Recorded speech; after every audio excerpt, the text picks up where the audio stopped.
Welcome to the third lecture video for Physics 4B. By the way, depending on the semester, you may be watching this video near the end of the semester after a long break studying electricity and magnetism and circuits. I will review key formulas and concepts you need from lecture 2 earlier. In this lecture, we finally introduce the first of the two laws of thermodynamics we will introduce and use. And we are going to be talking mechanics, specifically mechanical work. So we start with an introduction on how to calculate this work done by a system of gas in a quasi-static thermodynamic process. Then we introduce the first law of thermodynamics, which we already knew as conservation of energy from Physics 4a, but it is now reformulated to include heat transfer. And we look at illustrations of how work done on a system increases its internal energy. We have four named thermodynamic processes: isothermal, isobaric, isochoric, and adiabatic processes, which you will see used in problem-solving examples. The last couple segments deal with smaller topics that are useful from time to time. Different specific heats for ideal gas undergoing isochoric, that is constant volume, or isobaric, that is constant pressure heating, and the idea of non-quasi-static free expansion, and what happens to our usual thermodynamic quantities when that happens. In the next lecture, we are going to fill in some gaps in our textbook and discuss and analyze heat engine cycles in some detail. As we analyze heat engine cycles, I hope you will become very familiar with the four named thermodynamic processes.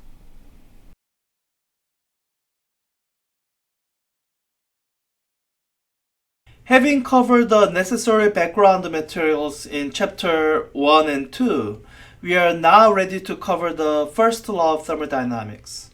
And this will be the first step towards our ultimate goal in the remainder of our first 4 weeks, developing tools for analyzing heat engines and their cousins, heat pumps and refrigerators. There are 3 important pieces covered in chapter 3. They are mechanical description of work in working with gas, the first law of thermodynamics, which relates the internal energy to heat transfer and work done, and a few important thermodynamic processes. We will briefly go over each of these 3 important pieces. In section 3.2, a derivation is given for describing work in terms of gas quantities, pressure, and volume.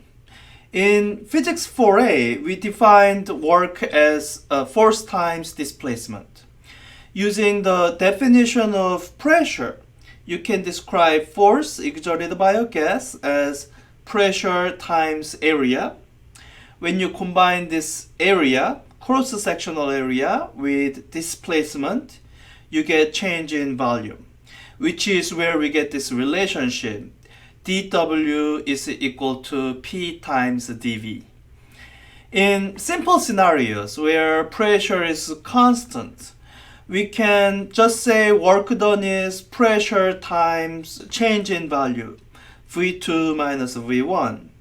But in the more complex scenarios, for example, in a process where temperature remains constant, the ideal gas law tells us that the pressure and volume are inversely proportional. So as volume expands, pressure is not constant. So you have to set up an integral and actually do the integral to figure out how much work is done. There's a tutorial question in your homework set to walk you through an example of this. Okay, so this is what the question says. A dilute gas expands quasi-statically from some volume, let me start labeling those, to some final volume at a constant temperature of temperature T. And it says follow the steps below to calculate the number of molecules in the gas um, with some additional information provided. Let me read ahead to check one thing. Number of molecules.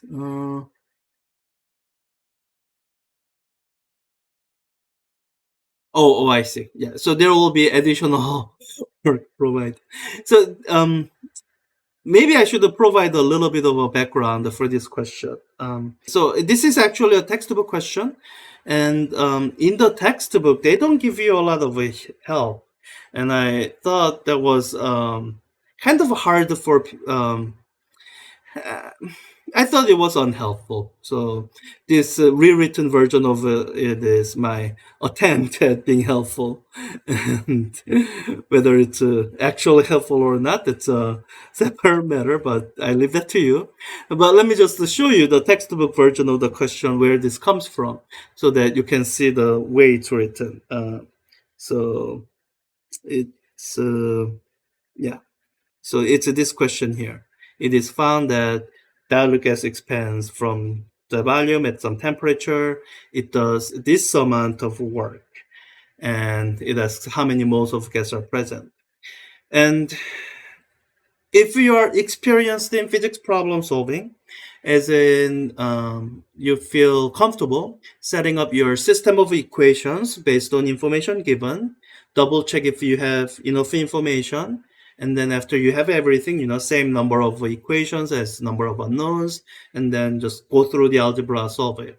If you are familiar with and comfortable with that approach of problem solving, then this is quite doable question.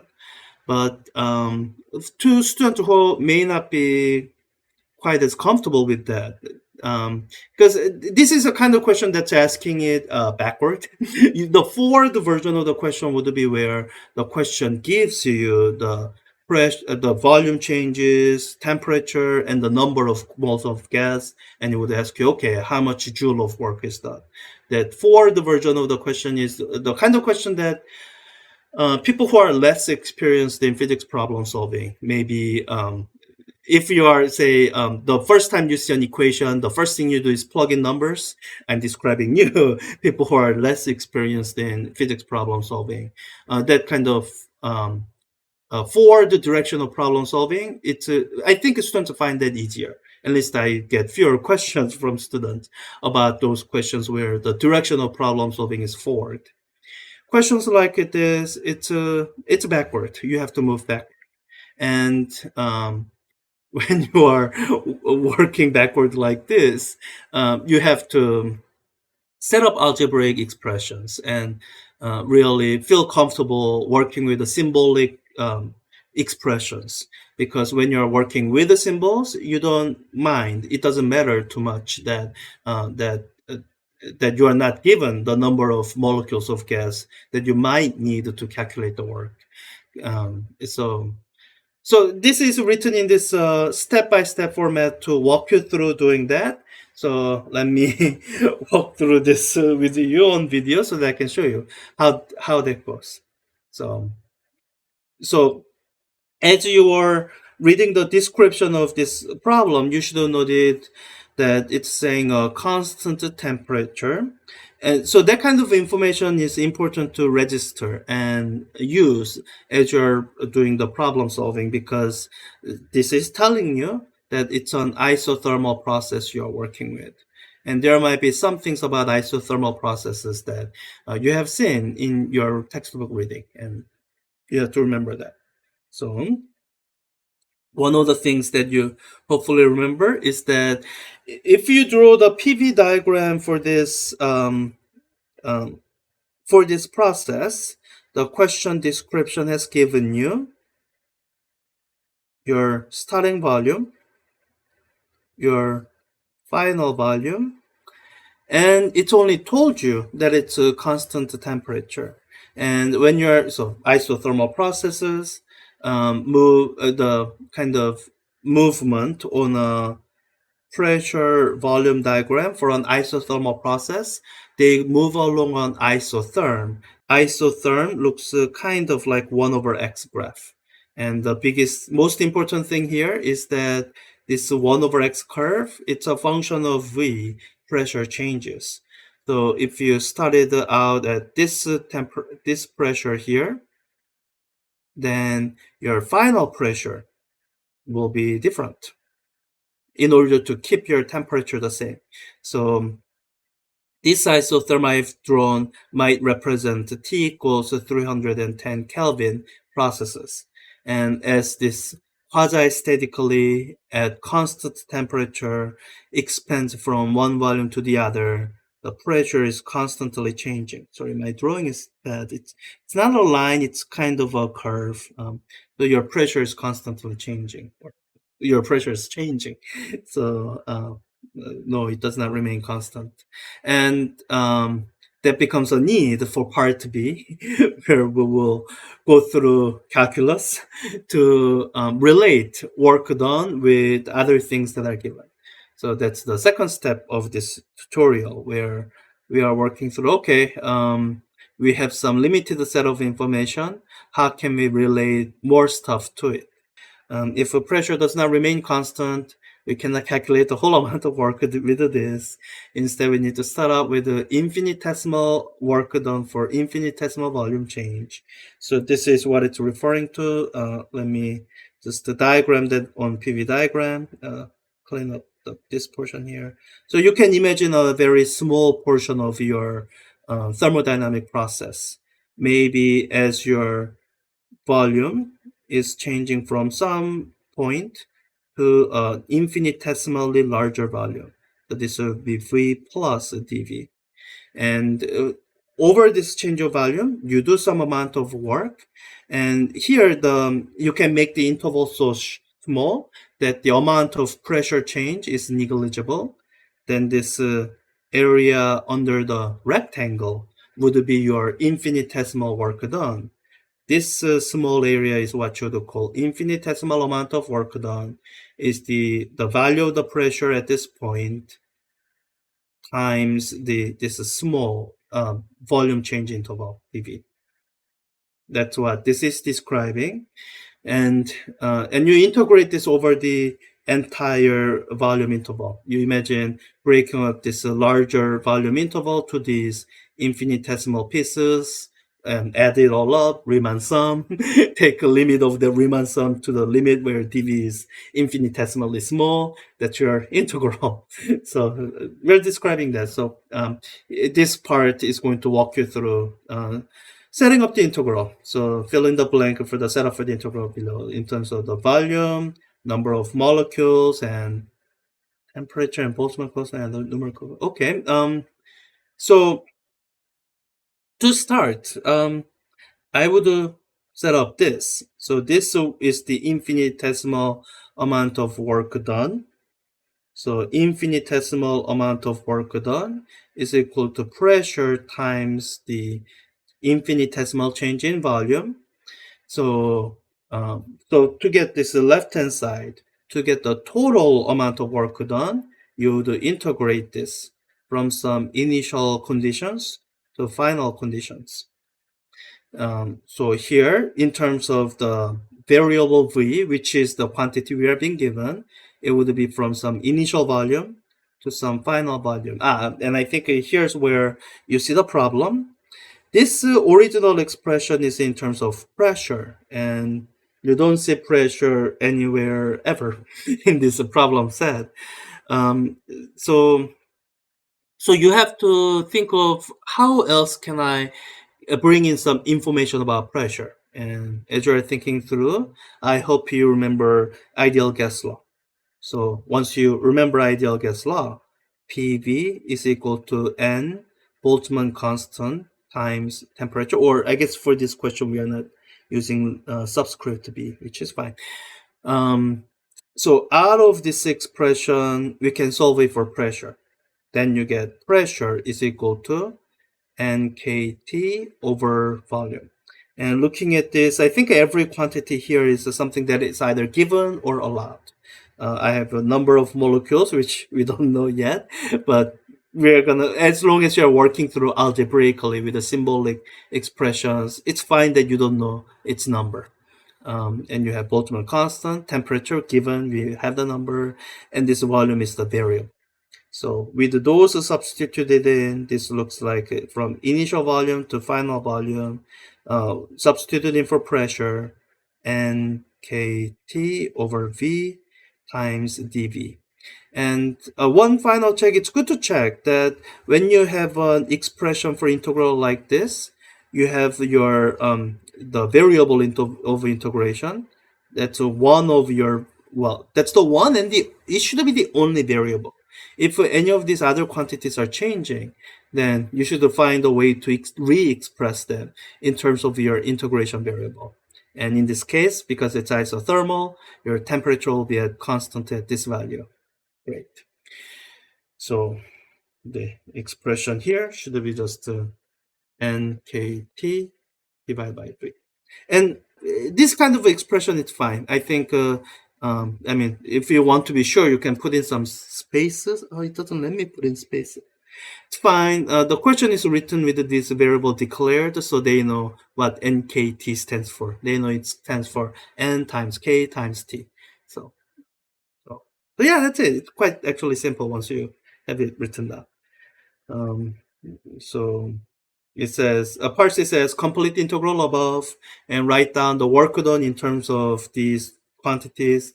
Oh yeah, so this is where you have to remember some integrals, some of what covered in, I guess it might be your calculus too. I don't quite know all the things you learn in math.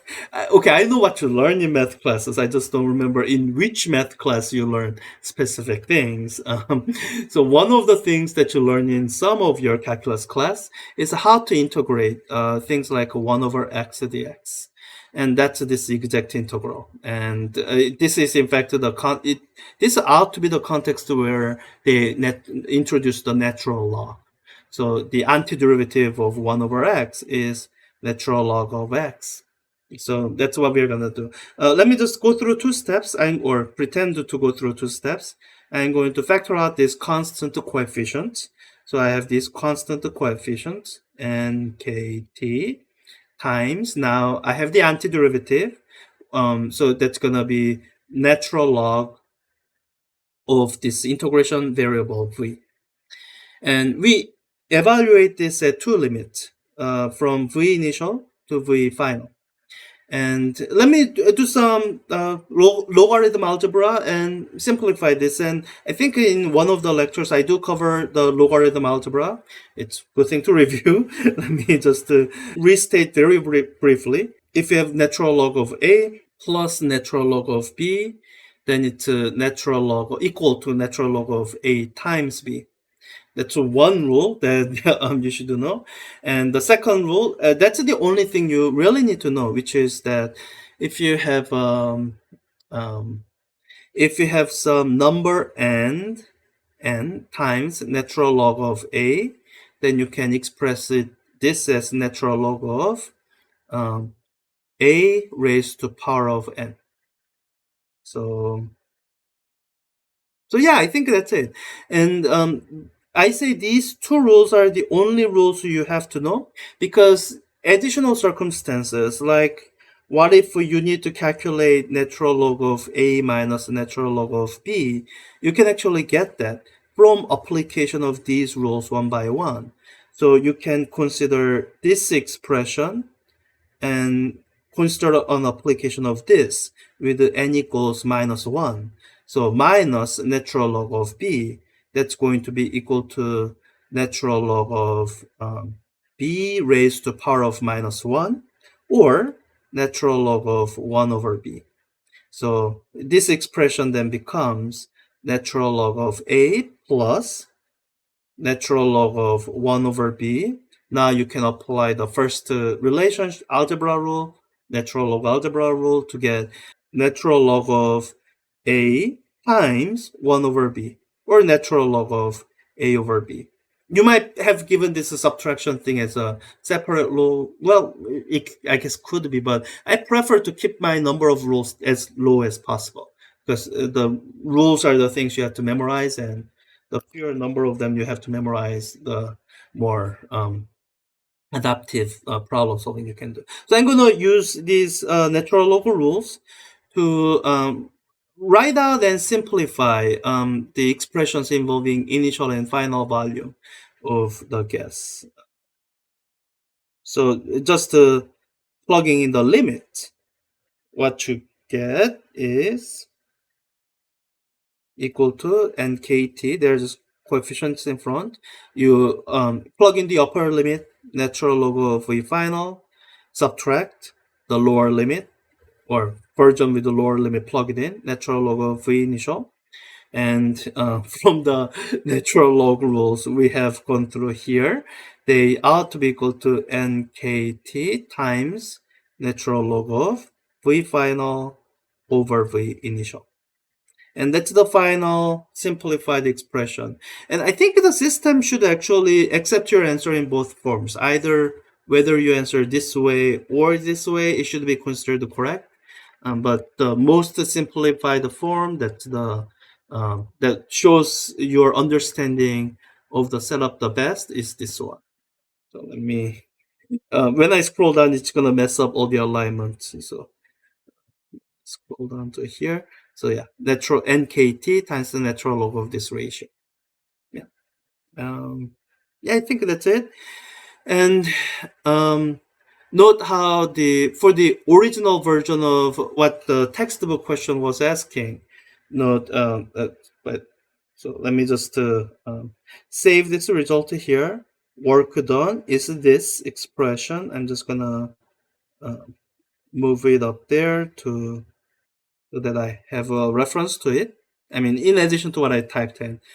Um, so the very last question I'm asking is the question that your textbook led with, and this is what I mean.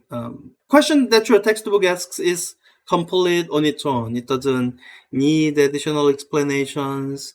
But to people who are not experienced in physics problem solving, it's because it's a question that tries to ask backward, as in it gives you the kind of information that you would normally solve for work done, and then asks you for the information that would be normally be given, number of molecules.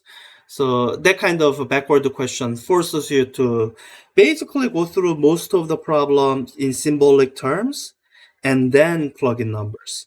You can actually see it here when you take a look at this expression for work done. And this, you can see that it's an equation. It's an equality involving some of the quantities we are given. And so let me mark this way. I'm gonna mark all the constant or variables that we know the value of. Boltzmann constant, we know. Temperature, we know, we are given. The final and initial volumes, we know, we were given their values, so we can calculate their ratio. So far, up until they told you this, the two things that we haven't known so far is work done and the number of gas molecules.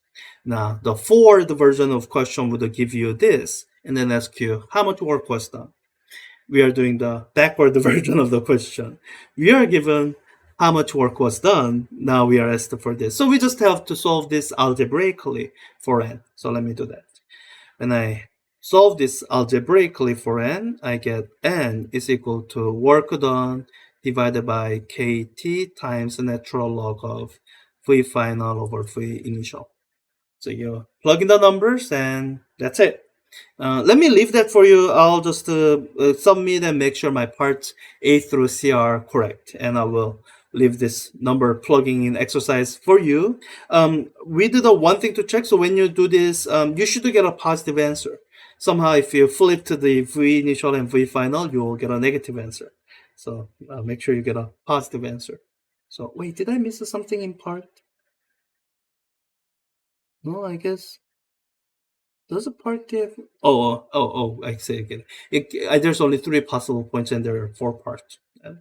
So, so yeah, fourth part, plugging in the numbers, then you should get some number, and so it should be a pretty large number. That's why I'm giving you this format hint about using the E notation. So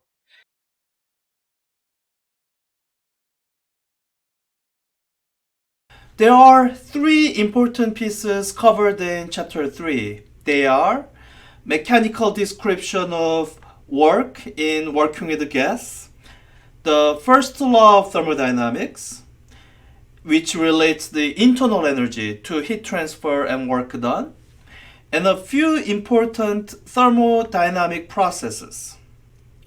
Section 3.3 on the first law of thermodynamics is the longest chapter by far. It's filled with important examples, so please do go through it slowly and carefully. For this video, I will point out that the first law is repeating something you already knew. Energy is conserved. Because energy is conserved, the change in internal energy has to come from somewhere, and it can come from only two sources. It can come from net transfer of heat into the system, and energy can leave the system through work done by the gas. By the way, with the first law, there are different sign conventions out there. For physics courses, the sign convention in your textbook is the most common one. So when heat flows into the system, Q is positive. When the system does work, W is positive. And if someone is doing work on the system, increasing its energy, W is actually negative. You can see that this sign convention combined with how equation 3.7 is written out, it all works out. So please look through the examples. A good understanding of the first law, it will help you with your homework assignment. For many of you, especially if you took chemistry, you are already familiar with the ideal gas law. PV equals NKT. Now, the thing with the ideal gas law is, and this is something that surprising number of students forget or neglect, it is a relationship that relates three dynamical quantities together: pressure, volume, and temperature. And usually doesn't change once set. What this means is the ideal gas law actually doesn't say what happens to the temperature when, for example, pressure increases. If volume decreases enough, then temperature can decrease. For some of the thermodynamic processes we looked at, you can quickly figure out how temperature changes. Isothermal process says that the temperature is constant. Simple enough. With the isobaric or isochoric process, since one of the two variables, pressure or volume, remains the same, if the other thing increases, then the temperature must also go up. For example, in an isobaric expansion, the temperature goes up. But what about the other processes, especially the adiabatic process? Since adiabatic means no heat transfer, does it mean the temperature does not change? Surprisingly, the answer is no. Temperature changes in an adiabatic process, and we have to look to thermodynamics to figure out how it changes. Okay, one more piece to go over. From our discussion in chapter 2, section 2.2, temperature is directly related to the internal energy. For monatomic ideal gas, look at section 2.3 for why monatomic versus diatomic makes a difference. A gas of n particles at temperature T has internal energy, microscopic kinetic energy, of 3/2 nkt. This is mentioned again in chapter 3 in sections 3.2, 3.5, 3.6. By the way, one thing important for my class, we are not going to use R, gas constant, or Avogadro's number, or mole.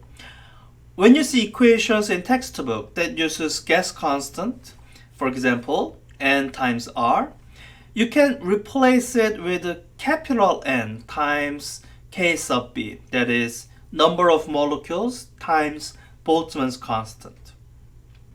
Alright, So this is where we stand. Say you have a process that doesn't completely tell you everything about pressure and volume, and you are trying to figure out what happens to the temperature. So you're trying to figure out what happens to the internal energy, how the energy is changing. And whenever you see the phrase energy change, I want you to think work. Work gives the change of energy. This is why section 3.2 actually leads with a reformulation of work. In physics 4a, we define the work as force times displacement. Using this model of a piston, you can follow the short derivation to see that for a gas, force times displacement is equal to pressure times change in volume. This is why you are going to be seeing a lot of pressure volume diagrams. It plots complete information about your system. Once you know pressure and volume, you can figure out the temperature from the ideal gas law.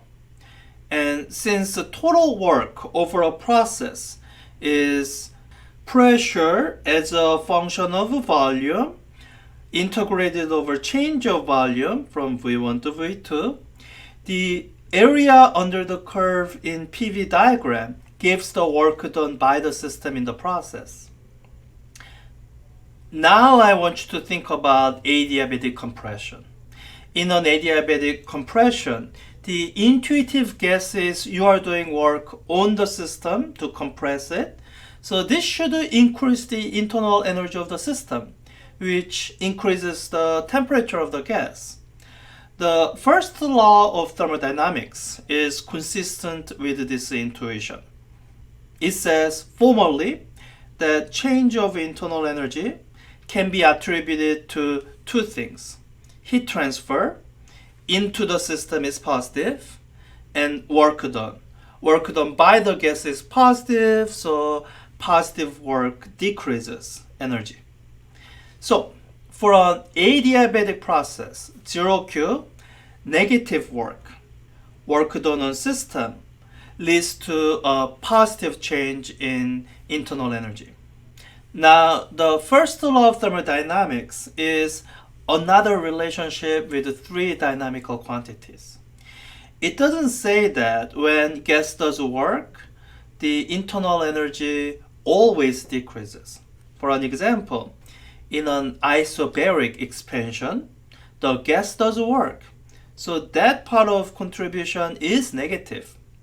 But from the ideal gas law, you know that the temperature of the gas must be increasing in isobaric expansion. Pressure is constant, but volume is increasing. So this means internal energy is increasing. So you have to figure that there must be enough heat flowing in to both do work and increase the internal energy of the gas. Now, for the remainder of this video, let's stick to adiabatic systems. Since it's simpler, Q is 0, so we only have to worry about work and the change in internal energy. When work is done by gas, expanding under pressure, for example, the internal energy decreases, which means a temperature decrease. When work is done on the gas, being compressed under pressure, for example, then W is negative, so the internal energy increases, which means a temperature increase. I will illustrate this in two ways, with a simulation and with a physical demo. Here is the PHYS simulation state of matter. Let me get some cold sample of neon gas.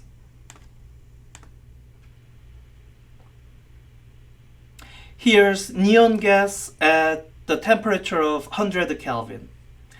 As you can see, when I compress this gas, you see the temperature increasing.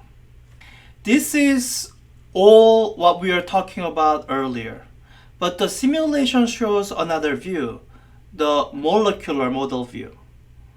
If you look at this picture of compression carefully, you can figure out from mechanical point of view why the temperature of gas increases. As you can see, these gas molecules are constantly bouncing from the piston. That's what produces pressure. When the piston moves toward the gas molecule that is bouncing off, that's like a baseball bat moving towards a slow-moving baseball that is about to bounce off from the bat. The ball bounces off faster than it came in. So here, if the piston wall is moving toward the gas molecule bounces off faster than it comes in, which means higher kinetic energy and temperature for the gas. This also works the other way. If the piston wall is moving away from the bouncing gas molecule, the gas molecule bounces away slower. Think of a baseball bunt where the hitter deliberately pulls the bat back as the ball bounces in order to make the ball just to drop where it hit the bat. So the gas molecules bouncing from a piston wall moving away cools down. Let me try here. It doesn't always work well because there are so few collisions. You have to be very careful to move it slowly so that while you are moving it away, the gas molecule bounces off from it. It doesn't work quite as well. You can play with it on your own. Now, I want to wrap up this video with a physical demo. Well, a recording of a physical demo. This is a piston for illustrating what we have been talking about.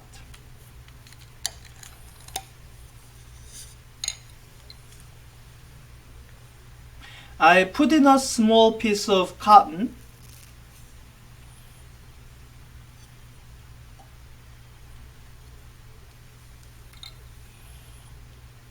and push it down as far as I can push it down.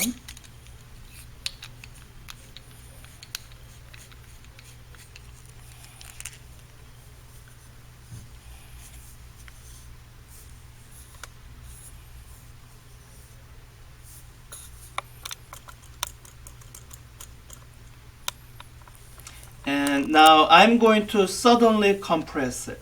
See what happens. Ignite.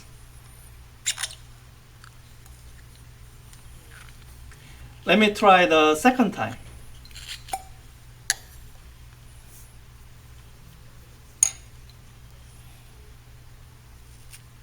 Another small piece of cotton.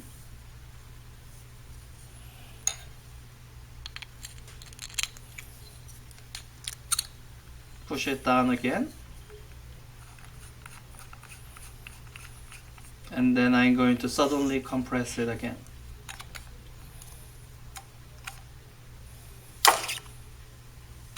And it ignites again.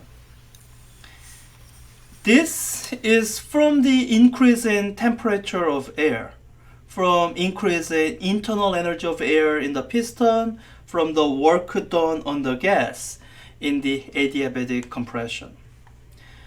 Understanding the ideas you see in this video will help you in analyzing heat engine cycles. Like most other areas of physics, analyzing a thermodynamic process isn't just throwing together equations and formulas you memorize. Like with mechanics, once you have an intuition for the physical processes that take place, it'll help you find an efficient solution path more quickly. That's all for now, and I'll see you in the next video. Bye.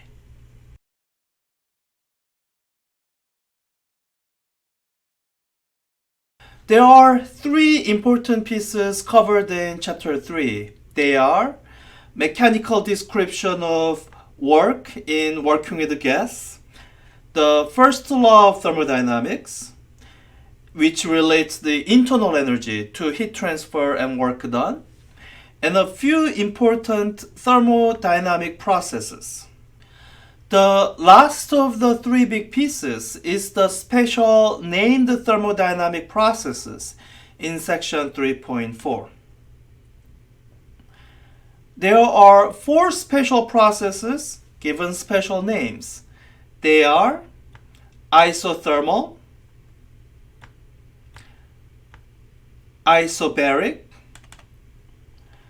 isochoric, and adiabatic processes. They are characterized by having a particular quantity held constant. In an isothermal process, the temperature of the system is constant. In an isobaric process, the pressure of the system is constant. In an isochoric process, the volume of the system is constant. In an adiabatic process, the heat transfer is zero. There are some characteristics of each process that follow immediately from these definitions. For example, since the internal energy of a gas depends only on the temperature, for monatomic gases, internal energy is number of gas molecules times 3 halves times kBT.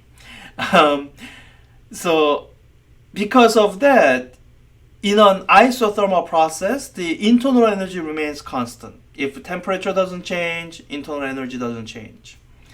And this means, since the first law says net change of internal energy is equal to net heat transfer minus work done, in an isothermal process, net heat transfer has to be equal to work done, so that the internal energy of the gas does not change. In an isobaric process, since the pressure is constant, work done is simply calculated by pressure times the total change in volume.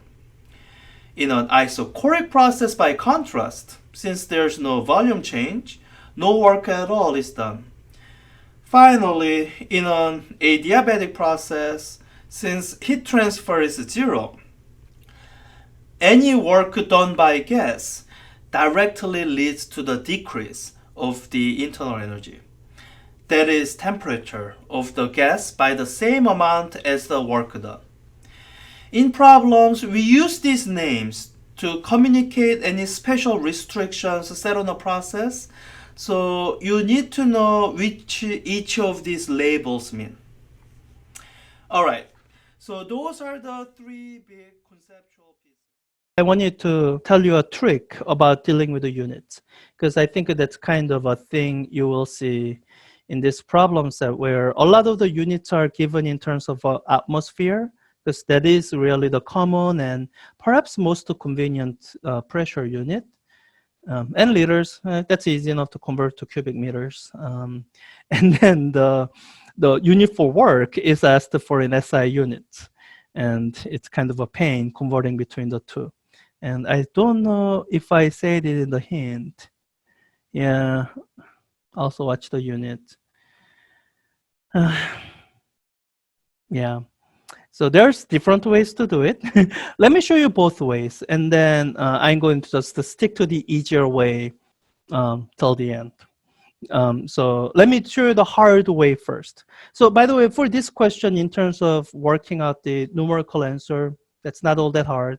It's an isobaric expansion that makes actually the expression for work pretty simple, because you have constant pressure. That means work done is simply that constant pressure times change of volume. So pretty simple.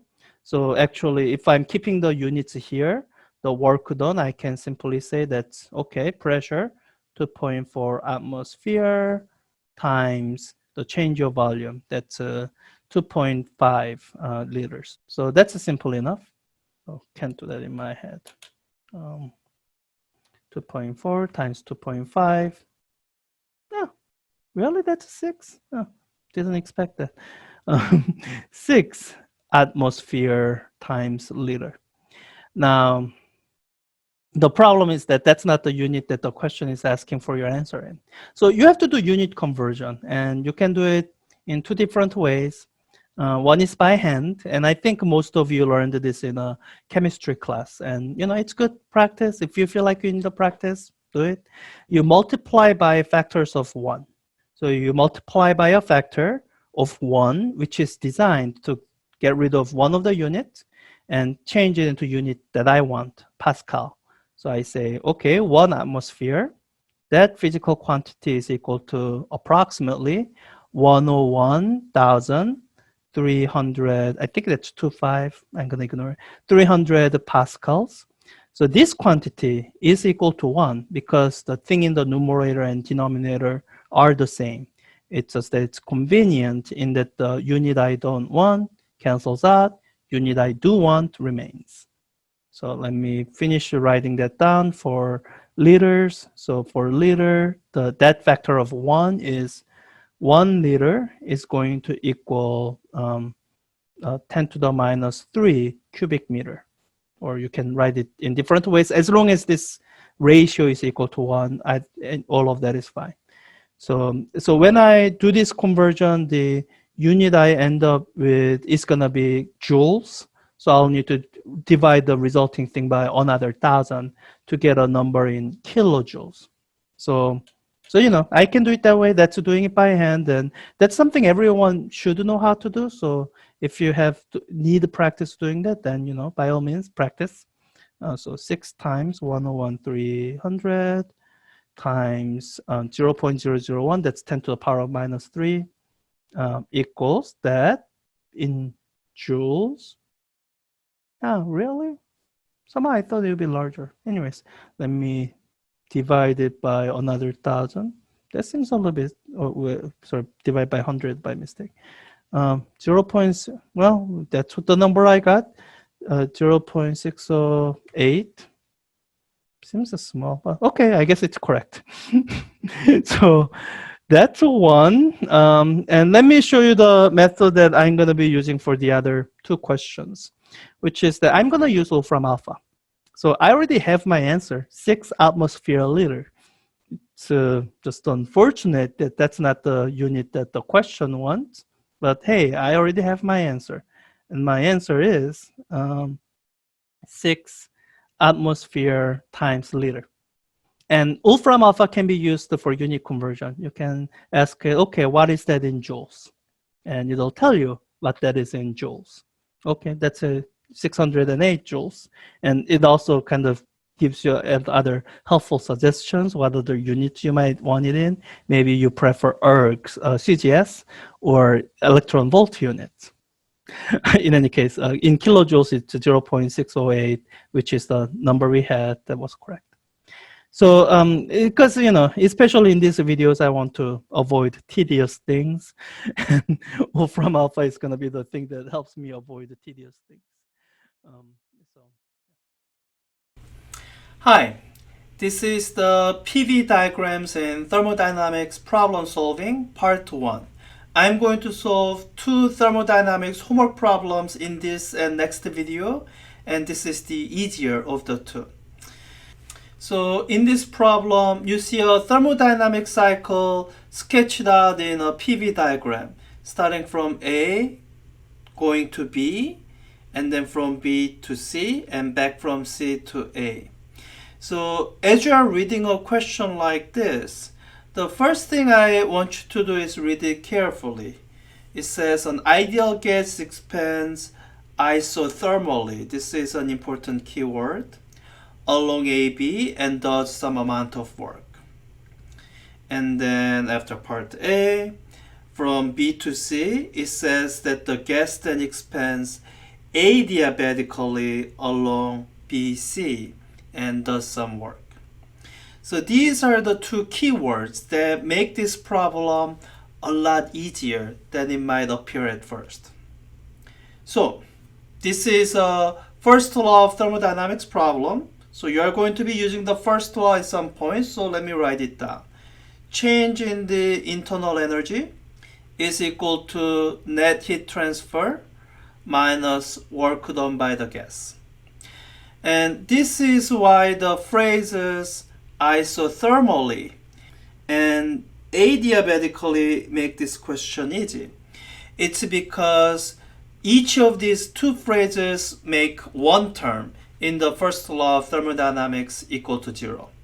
When we say it's doing something isothermally, that means temperature is not changing, and since that's related to the internal energy, that means the change of internal energy for part A is equal to 0. which means looking back at the first law of thermodynamics, Q must be equal to W, since the change in internal energy is zero. So net heat flow into the gas must be equal to the amount of work being done, 730 joule. That's it. If it seems too simple, well, that's why you should read the question very carefully. This is actually a very simple question. All right, let's move on to the second part. So in part B, when it says adiabatically, it means exchange of heat is equal to zero. Once again, that makes our first law of thermodynamics equation very simple. With that, we can say change in the internal energy is equal to minus work done by gas. So this is what it means. Points A and B are on what we call an isotherm. It's what looks like 1 over x curve. And along this isotherm, the internal energy is constant. That's why we call it isotherm. Now, point C is on a different isotherm. And what we can quickly figure out from the information given in part B is that these two isotherms correspond to two sets of states that have energy difference of 440 joules, amount of work done as the gas goes from point B to C. That's useful information to have, because then as the gas returns to A, we know the change of internal energy. Change of internal energy for this case is equal to 440 joule. It's the distance between the isotherms. It doesn't matter exactly from which point on one isotherm to which point you are going. The change in the energy is the same. And the question gives you the Q. So all we now have to do is solve for W in the first law of thermodynamics. The work done along this path is equal to Q minus delta E int. So for the numbers given, that would be minus 70 joules, minus 440 joule, or minus 510 joules. And because this is negative work done, that's why it's saying work done on the gas. So they are expecting a positive answer. So you say 510 joules of work done on the gas as the gas moves from point C to A. Alright, that was fairly easy. We didn't have to do any difficult integrals. As long as we were paying attention to what isothermal and adiabatic means and recognize that we are given enough information, especially using the first law. Now for part C, this is where a good understanding of what isothermal and adiabatic means is very useful. So it's asking, what type of thermodynamic process does the process CA represent? And if you somehow got into bad habit of seeing this curve, and curve means isothermal, then you're gonna get tricked the way I meant to trick you. Adiabatic curve is also a curve. Look at process B to C. It's a curve. It's not a straight line. One of the sections in chapter 3 covers them more thoroughly. So here, the best way to do it would be to rule it out one by one. So here's an argument I can make that it cannot be an isothermal process because points C and A are on two different isotherms. So if it's an isothermal process, it's going to follow an isothermal line. It doesn't, so it's not an isothermal process. Alright, then is it an adiabatic process? Well, we were given that there's some exchange of heat So it's not adiabatic. So it's not an adiabatic process. Oh, that means it's neither isothermal nor adiabatic. Um, yeah, that's possible. A given thermodynamic process doesn't have to be any one of those four special named ones. It's just that those four special named ones, there are special constraints that make those particular processes easy to analyze. But this one happens to be one of those that's none of those. And since we figured that out, then it means there is enough information for determination that it is neither isothermal nor adiabatic. So that's it. That's this question. Once again, as long as you had a good conceptual understanding of what thermodynamics problem involves, you can do this very quickly without a lot of tedious calculations. So I'll see you for the second video. Until then, bye. Hi, this is PV diagrams in thermodynamics problem solving part 2. And this is the second of the two problems that I'm working out from your homework to illustrate use of PV diagrams to organize problem solving approach in thermodynamics. So this is the harder question, and it's harder not because the calculations are more difficult, but because of the detailed, almost tedious level of work that's involved in solving this question. So let me write down a couple equations that will be important as we are working through this question. That's first law of thermodynamics and the ideal gas law. So let me write it down. Oh, and I guess I should write down as a reminder how work is being treated in thermodynamics. Work is pressure times change of volume. So the very first question relates to this work that I just wrote down, which is why I wrote it down.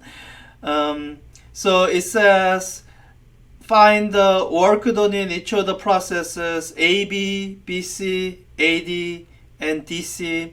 So since this is how work is defined, it's a matter of finding the area under the curve. So two processes, AB and DC, are simple. It's vertical lines, so there's no area under the curve. So they both do 0 joules of work, AB and DC.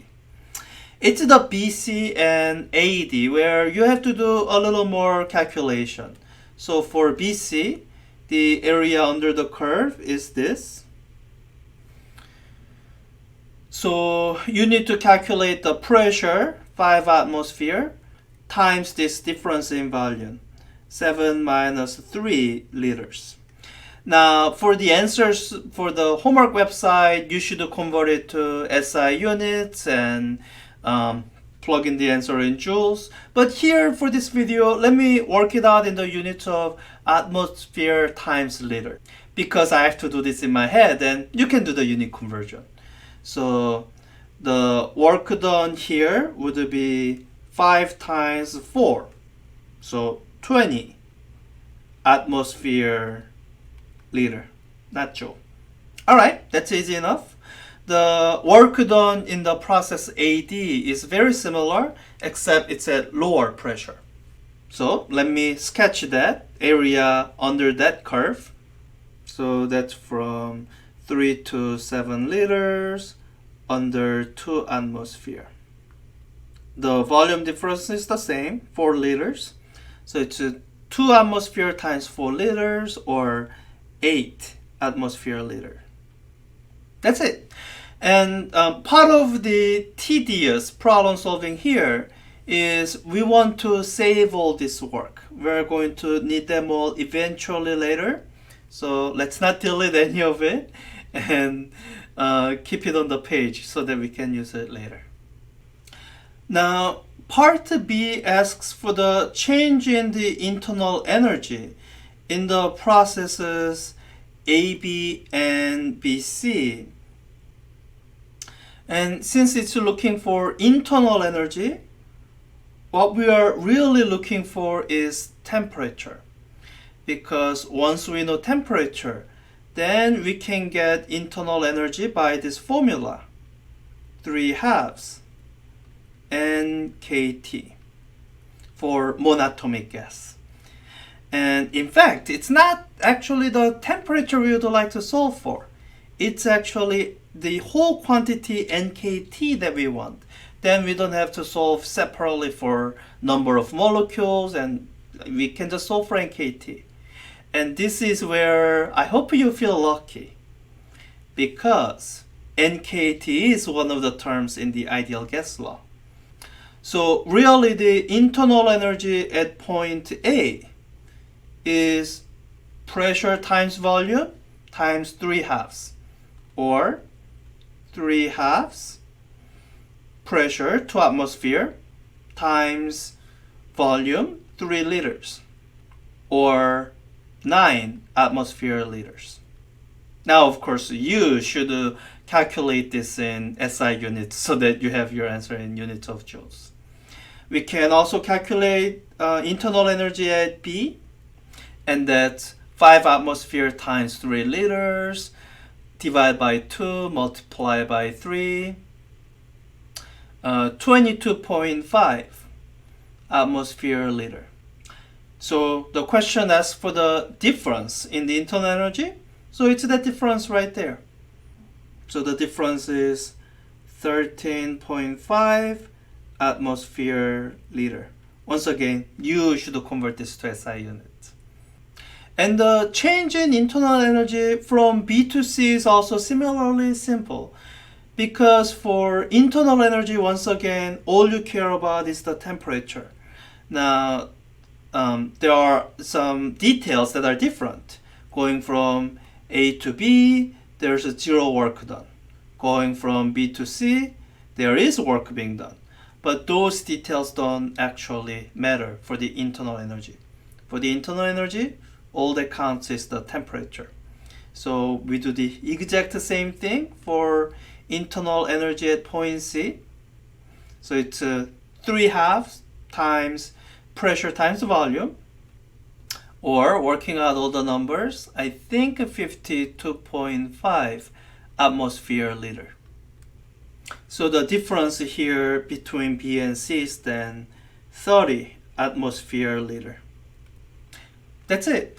Now, all this information we are calculating is going to be needed for the next part. Alright, so part C is where all this work was building up to.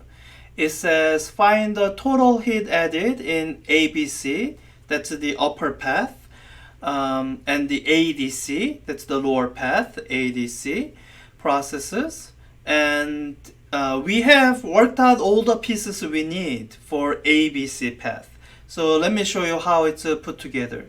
So what we are going to use here is we are going to use the first law of thermodynamics. To make it easy for ourselves, let's solve it for heat. So heat is equal to change in internal energy plus work done by gas. As you see in the saved work, we have all the internal energies from A to B to C. But really the only thing we need is change from A to C, the total change. So we got that, change in internal energy. And we need the work done in the path from A to B to C. So that would be work done over AB plus work done over BC. So I think we can plug in the numbers. Plugging in the numbers, the change in the internal energy is 52.5 minus 9, so 43.5 atmosphere liter, and the work done is plus 20 atmosphere liter. So for path ABC, the total heat added must be 63.5. Once again, atmosphere liter, you should convert it for your answers. And actually, we have done most of the work for the lower path ADC as well, because we can continue to use the same difference in the internal energy. As long as the end points are the same, change in the internal energy is the same. So the only thing that changes is how much work is done. instead of 20 atmosphere liter, only 8 atmosphere liter of work was done in the path ADC. So the total heat added must be 43.5 plus 8, 51.5 atmosphere liter. So that's it. Now, what could have made this question difficult is imagine you were simply asked this part C, which is a thing someone could do. Then you had to remember that you have to go through these steps in A and B in order to find the heat. Because the way you find the heat is by using the first law of thermodynamics. And to use it, you need to figure out the change in internal energy, and you need to figure out the work done.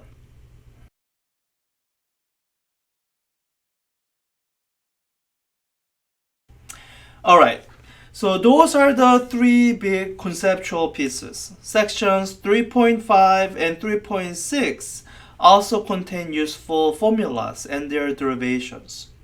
For example, heat capacity of a gas depends on if the heating occurs under constant volume, that is, no work done, or under constant pressure, that is, some work done. By the way, when you see an expression which uses Avogadro's number and the idea of mole, which I'm trying to avoid in this class, the way to convert the expression to the version I'll exclusively use is by replacing NR, number of moles, times the gas constant R, with capital N, actual number of molecules, times KB, Boltzmann's constant. Section 3.6 also derives the adiabatic relationship, which says that instead of pressure times volume being constant, that's the ideal gas law if you had an isothermal process, in an adiabatic relationship, it's pressure times volume raised to gamma. Gamma is the ratio of the specific heat capacity under constant pressure over specific heat capacity under constant volume.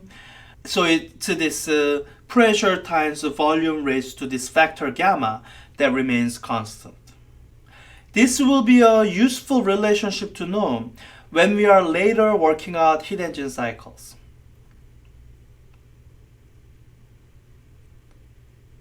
So, starting with the question 12. It says, consider a sample of ideal gas. It says heat is added. Answer the questions below. All right. Now, if you just skip to this question, as I more or less did with the test student, then you might feel lost. And if you are lost here, the first thing you should do always is check out the hint. And most of the times you will see me saying this, review a section. And it's not because I don't think you read the textbook. I know a lot of students, especially in physics 4B, actually do read the textbook. I just think it's helpful for you to know where to go back to. I don't say read the section, I say review the section, assuming you've already read it once. So in reviewing, you will see, oh, wait, I need to read the question more carefully. Yeah, so it's talking about constant volume and constant pressure. So when you look at section 3.5, heat capacities of an ideal gas, you will see that, so before, I think, was it in section, yeah, 2.3, it only covered a constant volume process.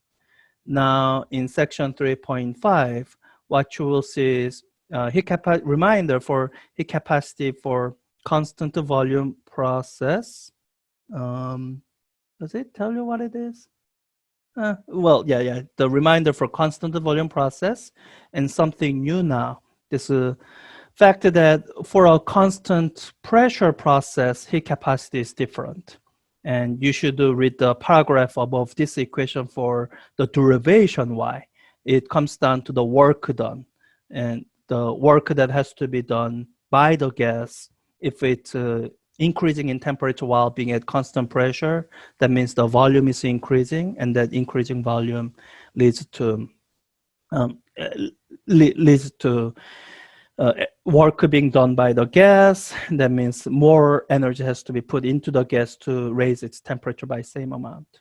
So since I'll be using this information from the textbook, let me just copy it over. I'm going to copy it in the corner of the screen here so that I'll have it to refer to as I plug in the numbers. And I'm going to copy the version that doesn't use Avogadro's number.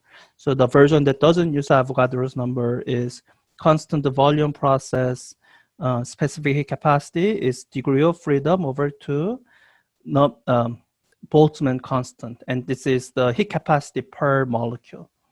And for constant pressure process, it'll be, well, let me write down what they have here, and then I'll simplify it. So it's a constant volume process plus KB. So I can just collect like terms and say it's a degree of freedom over 2 plus 1 KB. So those are the two formulas that I'm going to be using. So let me go back to the screen. Yeah, plug in the numbers. So the kind of equation you should be thinking about is the same equation that we are using for calorimetry problems, which relates the heat transfer to the specific capacity. So in case of ideal gas, with this expression of specific capacity, the amount of heat transfer should be the specific capacity, either of these two, times the number of molecules times change of temperature. So, and it looks like I'm gonna be given number of molecules, amount of heat, and be asked the temperature change. So I think I need to do a little bit of algebra to solve this. For change of temperature is the amount of heat divided by specific capacity times the number of molecules. Okay. And you have to read through the question carefully to kind of suss out some of the information that's given in kind of some semi-coded language we have. So from chapter 2, you should remember that if it's monotonic, that implies something about the degree of freedom, that it has 3 translational degrees of freedom. If it's diatomic, it has technically 7 degrees of freedom, but 2 of those vibrational ones are frozen out. So diatomic, for the purpose of this class, we have degree of freedom of 5 for 3 translational degrees and 2 rotational. And that's something you'll just have to memorize. Especially the frozen out part. That's not something that we have tools to have you derived at this point. So, all right, I think I have all the numbers. So I'm just gonna calculate the numbers, plug it in, and hopefully everything works out right. So if the gas is heated at constant volume, let me just start plugging in the numbers, and I'll just choose the correct expression for either constant volume or constant pressure process. So amount of heat added is 400 joules and divided by number of molecules, 10 to the power of 24, so 1e24, that's one way to enter it on my calculator. And still divided by the constant volume specific heat capacity, which will be 3/2 Boltzmann constant. So 3 divided by 2 times 1.381 times 10 to the power of minus 23. I'll probably have it remembered for next 2 weeks. Okay, hit equal sign, and I get 19.3. So that should be right. 19.3 Kelvin or degrees C. For this particular question, it doesn't matter either. Both are correct. Okay, let me just keep going. So with the constant pressure, it's the exact same number. So there's going to be a lot of tediousness here. It's a little bit early, but let me break out wolfram alpha. I think that's going to cut out on a lot of this tedious typing. That's waste of your time and waste of my time, waste of this virtual class session time. Let me just bring in wolfram alpha, and I can just So, Q over Cn. So Q is 400 joules divided by C is going to be this. So 3 halves plus 1, so 5 halves. So 5 halves for a different reason than the other 5 halves we are going to be talking about. So 5 halves times, and for Boltzmann constant, I'm just going to spell it out. Wolfram alpha knows it, what it is. The only thing you have to be careful when you do this is all the physical constants have units attached to them, except for the unitless ones.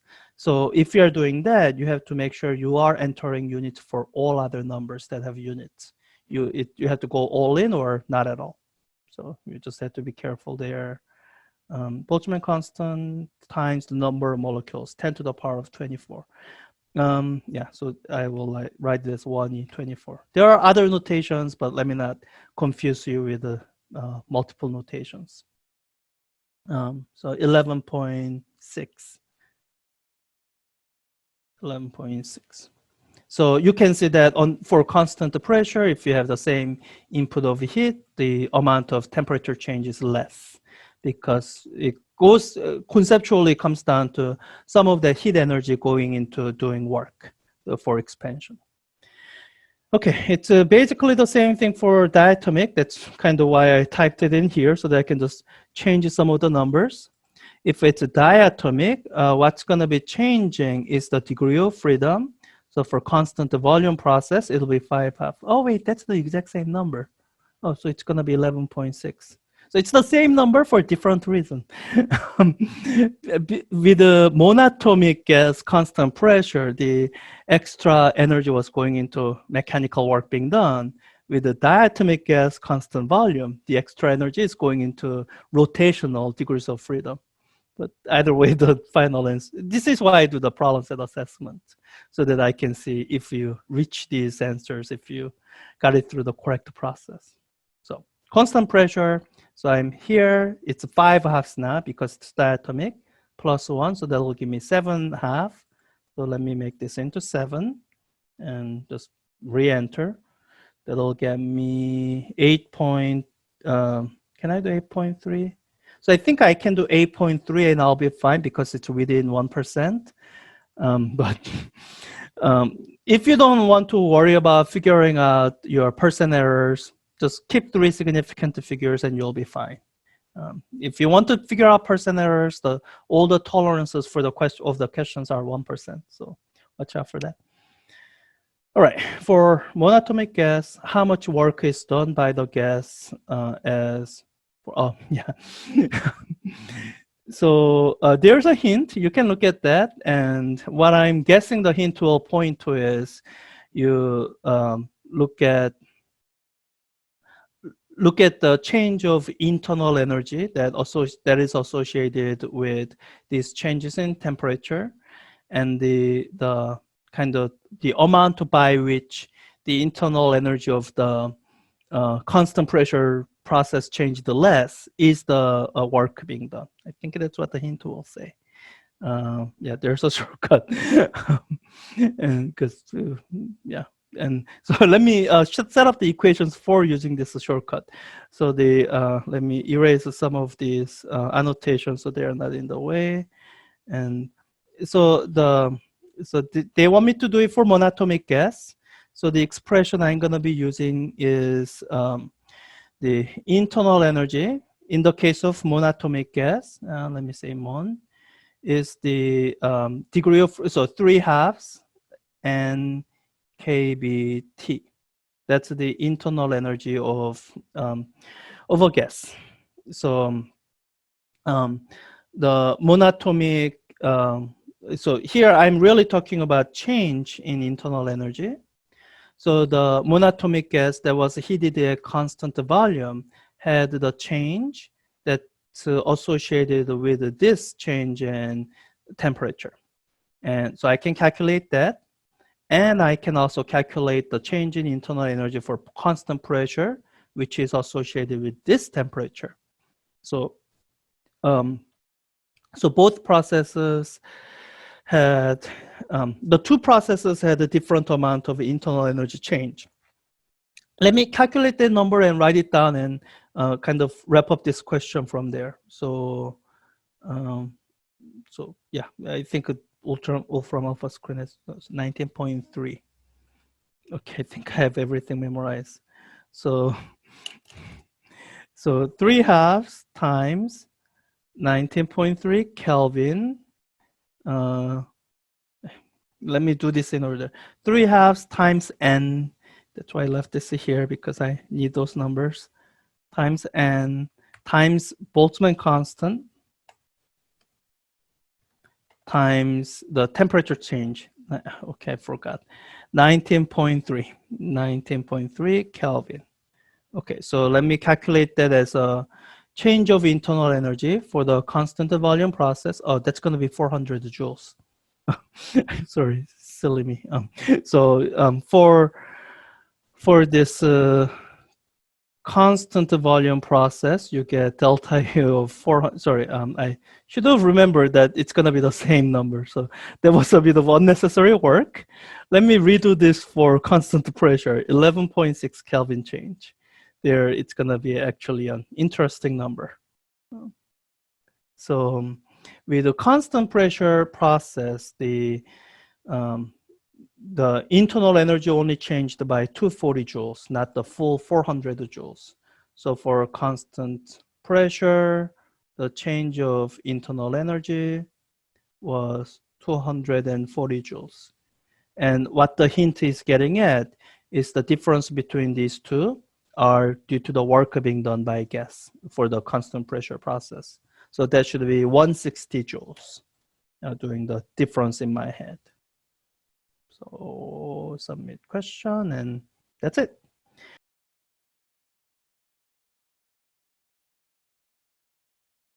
Yeah, I want you to talk about this as an example of one non-quasi-static process that you see this week.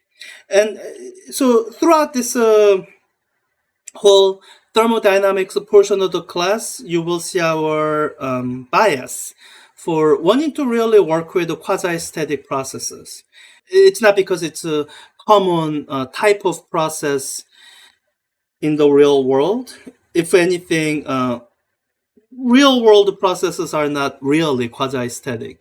Under the right conditions, they can approximate it as quasi-static, but it's assuming things are quasi-static, meaning you assume that given a pressure volume diagram, that if you have some process that's starting at some point and ending at some other point, we idealize that as the gas evolves, transforms from one state to the other state, that we can somehow track its progress through every infinitesimal step. That assumption helps us grab a handle on how we analyze those processes. So, and in order for us to do that, the process has to be quasi-static. So that's why for most of this class, you will only see quasi-static processes. But we do have to acknowledge that that not everything is quasi-static, one. And there are some processes that cannot even be idealized as being quasi-static. There's for these particular types of processes, we just have to give up and acknowledge that there is no way to describe this process as being quasi-static. And what you have in this question is that it says dilute gas is stored in the left chamber, and so you might say, okay, so this could be our initial state for that gas. It has some pressure and it has some volume, V naught.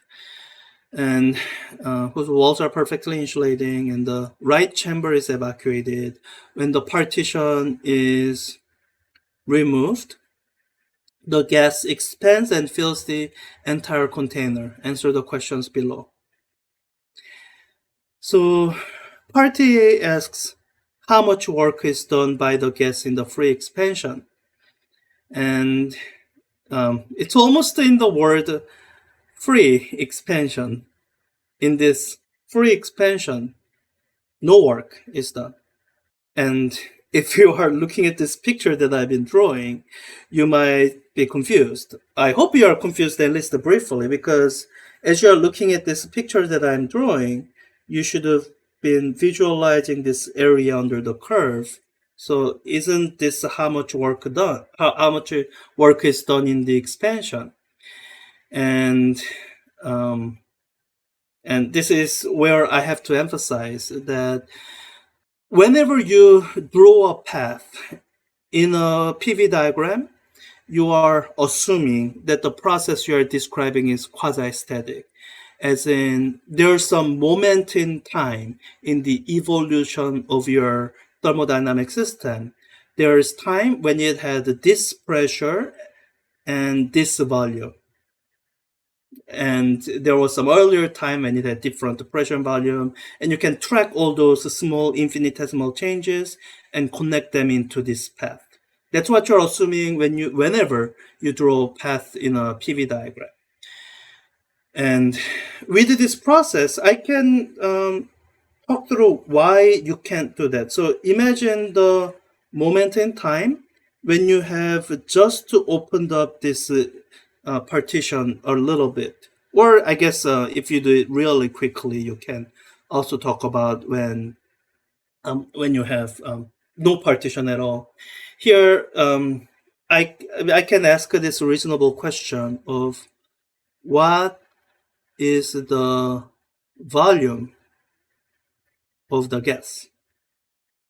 Is it this initial volume it started out with, V naught, or is it this entire volume of the container to V naught?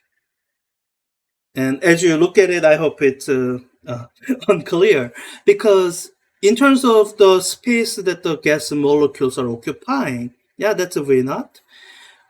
But once you remove the barrier, nothing is stopping the gases from escaping into this volume, so expanding to fill the entire 2V naught. So there's this transition period during which time the volume of the gas is not well defined. It's somewhere between V naught and 2V naught. But what it actually is, don't know. It's not well defined. And the same goes for pressure. You can almost imagine for these portions of the gas sample that you still had the same pressure you started out with.